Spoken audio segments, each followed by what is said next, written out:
सोमवार के दिन तू मेरे मंदिर के दरवाजे पर चौखट पर बैठ जाना, और दूसरा प्रतिदिन शाम के समय पर तू बेलपत्री के पेड़ के नीचे बैठ जाना। जो तेरी बेल वृक्ष के नीचे सेवा करने आए, जो शंकर जी के मंदिर में सोमवार को जल चढ़ाने आए, उसका जो पात्र जल चढ़ाकर जब वो घर लेकर जाए, उसके पीछे पीछे, पात्र के पीछे पीछे तू जाना, और उसके घर में लक्ष्मी का भंडार भरकर आए। लक्ष्मी बेलपत्र के वृक्ष के नीचे तू विराजमान हो जा।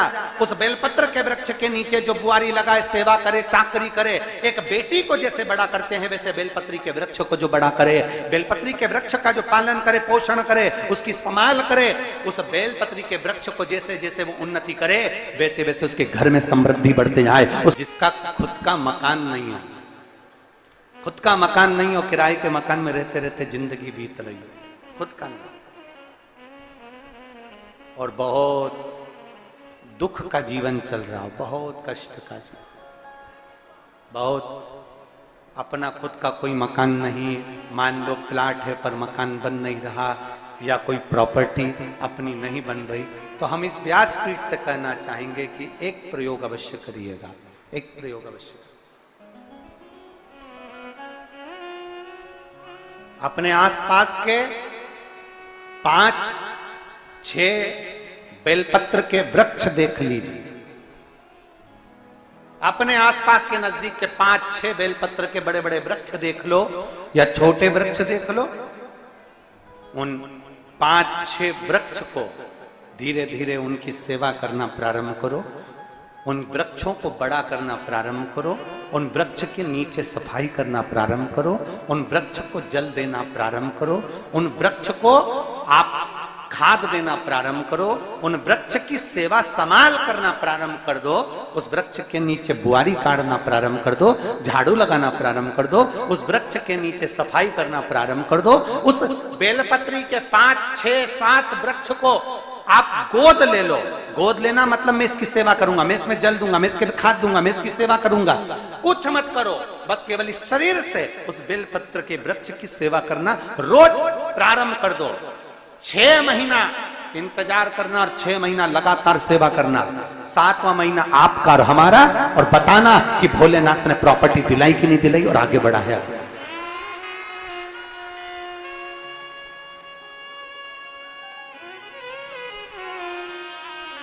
एक बेलपत्र का वृक्ष जिसके नीचे माता लक्ष्मी विराजमान होती है, एक बेलपत्र के वृक्ष के नीचे लक्ष्मी रहती है।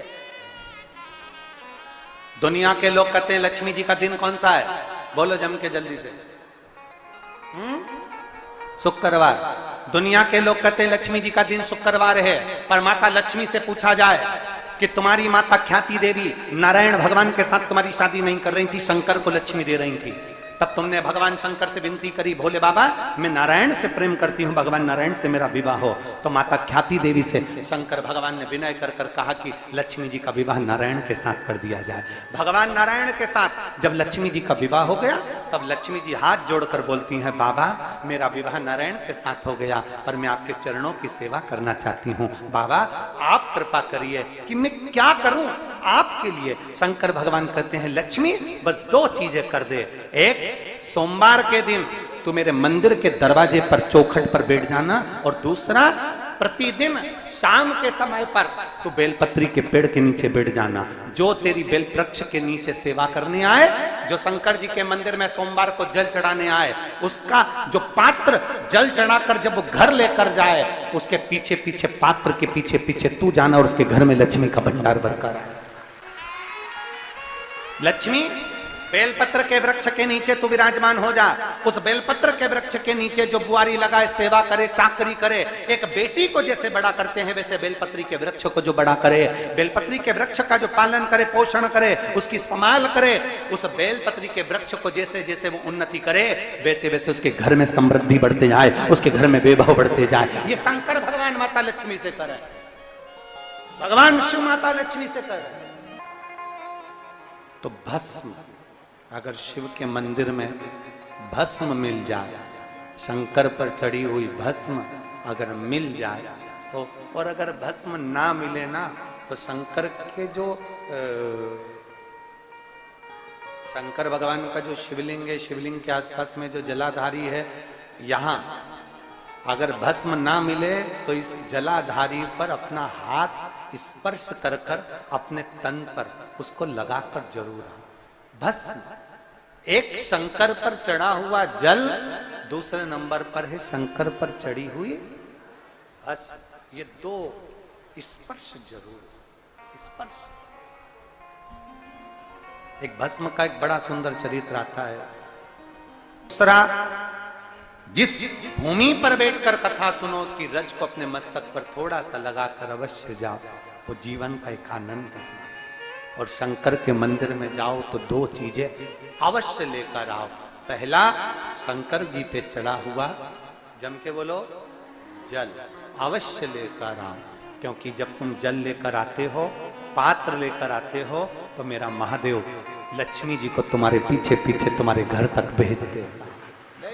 चढ़ी हुई बेलपत्र मत खाओ, लोग कहेंगे शंकर पर चढ़ा हुआ ये मत पाओ। हम इस व्यासपीठ से निवेदन करना चाहेंगे कि आप अगर दिल रखकर अपने बाबा से कहोगे ना, तो बाबा पर चढ़ा हुआ जो जल है ना, वो जल साधारण नहीं रहता। मेरा भोलेनाथ जब दुनिया को अमृत देता है तो तुमको भी अमृत दे देता है। दो चीजें कभी मत छोड़ो। अगर मंदिर में गए हो तो दो चीजें कभी मत छोड़ो। कथा में गए हो तो दो चीजें कभी मत छोड़ो। एक, कथा श्रवण करना। दूसरा, जहां कथा बैठकर सुनते हैं वहां की रज को अपने मस्तक पर लगाना। कथा सुनने के बाद आप यहां से जाओ, भले दरी बिछी है, आसन बिछा है, कारपेट बिछा है, उस पर अपना हाथ फेर कर उस रज को अपने मस्तक पर जरूर लगाओ। क्योंकि शिव पुराण में, भागवत पुराण में, स्कंद पुराण में, कुर्म पुराण में, नर्मदा पुराण में, लिंग पुराण में, नारद पुराण में, ब्रह्म वैवर्त पुराण में, जितनी भी पुराणे हैं, सब पुराणों में लिखा है कि जिस स्थान पर बैठकर हम भगवान की कथा को सुनते हैं, उनको याद करते हैं, जितनी देर हम उनको याद करते हैं उतनी देर वो परमात्मा उस स्थान पर बैठा हुआ रहता है। हाथ रखकर बोलना, शंकर भगवान से तुम्हारा रिश्ता कौन सा? शिव जी से आपका कौन सा रिश्ता?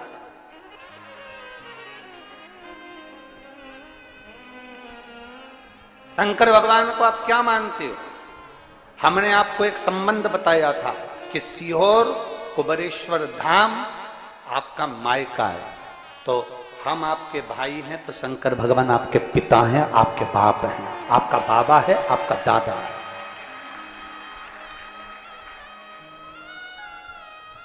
अब आपसे हम प्रश्न करें, उत्तर मेरी कुरुत की बहनें भी देंगी और मेरे जीजा उन भी देंगे, और मेरी बेटियां और मेरे बेटे देंगे उत्तर।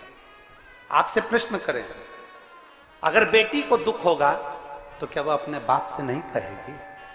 बोलो तो जम के। बेटी को तकलीफ है वो अपने बाप से ना कहेगी। बेटे को तकलीफ है तो वो अपने पिता से, अपनी मां से नहीं कहेगा, मम्मी मुझे ये तकलीफ है, पापा मुझे ये दुख है, मां मुझे ये तकलीफ है, पिताजी मुझे ये कष्ट है। क्या वो अपने माँ बाप से नहीं कहेंगे? क्या वो अपने माँ बाप से विनय नहीं करेंगे? और माँ, पिता, फिर उसके करीब में, उसके नजदीक में जो भी होता है वो माँ बाप निकाल कर उसको दे देते हैं, माता पिता उसको दे देते हैं। माता लोग कहते हैं कि शंकर जी पे चढ़ा हुआ जल मत पियो, लोग कह देते हैं शंकर जी पे चढ़ी हुई बेलपत्र मत खाओ। कोई इस बहन से पूछे, सुनीता सोनी से, कि शंकर पर चढ़े हुए जल से उसकी गांठ जो डबल से उसके शरीर में आ गई थी वो समाप्त हो गई, तो जरा विश्वास करिएगा कि एक बेटी अपने माँ बाप से ही तो कहेगी, और बाप के पास में जो होगा वही तो अपनी बेटी को देगा दुख को मिटाने के लिए। तो मेरे शंकर भगवान के पास तो उसका चढ़ा हुआ जल है। दूसरा, जिस भूमि पर बैठकर कथा सुनो उसकी रज को अपने मस्तक पर थोड़ा सा लगाकर अवश्य जाओ, वो जीवन का एक आनंद है। और शंकर के मंदिर में जाओ तो दो चीजें अवश्य लेकर आओ। पहला, शंकर जी पे चढ़ा हुआ जम के बोलो, जल अवश्य लेकर आओ, क्योंकि जब तुम जल लेकर आते हो, पात्र लेकर आते हो, तो मेरा महादेव लक्ष्मी जी को तुम्हारे पीछे पीछे तुम्हारे घर तक भेज देगा। दो चीजें लेकर अवश्य आओ, और शिव पुराण में जाओ तो दो चीजें लेकर अवश्य जाओ। पहले नंबर पर शंकर की कथा और अपने अंदर विश्वास कि मेरे महादेव की मैंने कथा सुनी है, अब मैं भटकूंगी नहीं। सारी दुनिया में मैंने ठोकर खा ली, अब कहीं ठोकर नहीं खाऊंगी, अब तो दरवाजे पर महादेव के जाऊंगी, बाकी की कहीं। दूसरा, कथा में बैठी हूं बाबा के इस रज को, ये रज नहीं है, ये धूल नहीं है, ये मेरे बाबा के कैलाश 12 ज्योतिर्लिंग का चंदन है, इसको मस्तक चढ़ाऊंगी अपने हृदय से। लाते हो आप लोग? हाथ उठाओ जरा, रख लो, बहुत बढ़िया, प्रणाम आपको सभी को, नमन। 2 बूंद जल लेकर आओ, पगला नहीं पियो तो उस जल को अपने घर में छींट दो।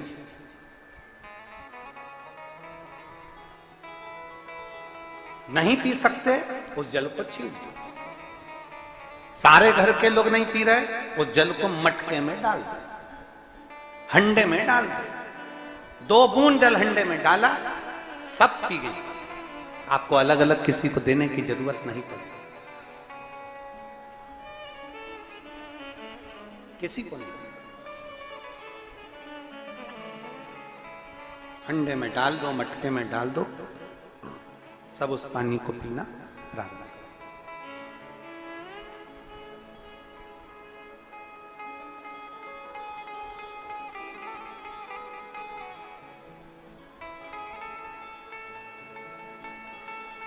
उस जल के महत्व को जो बच्चों का दर्द नहीं देख सकते,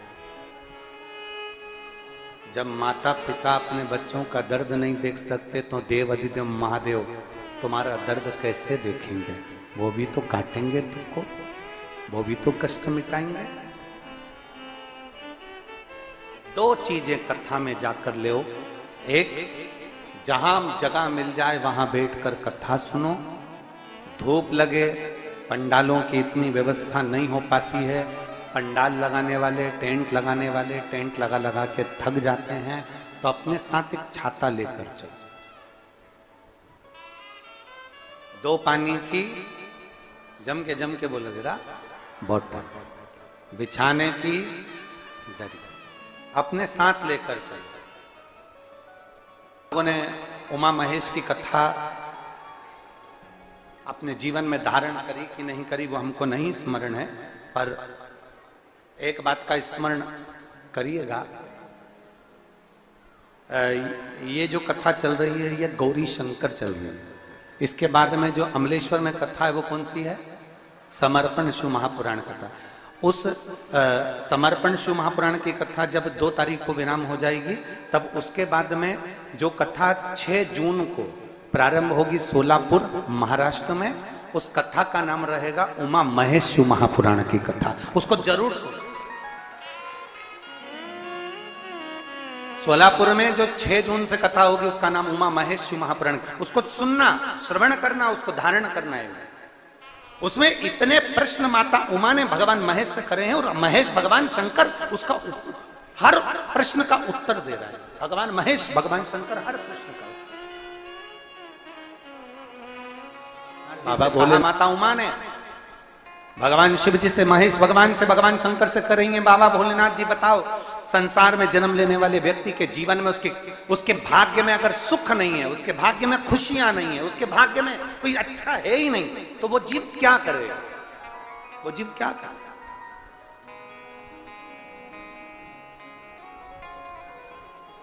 भगवान शंकर कह रहे हैं, पार्वती,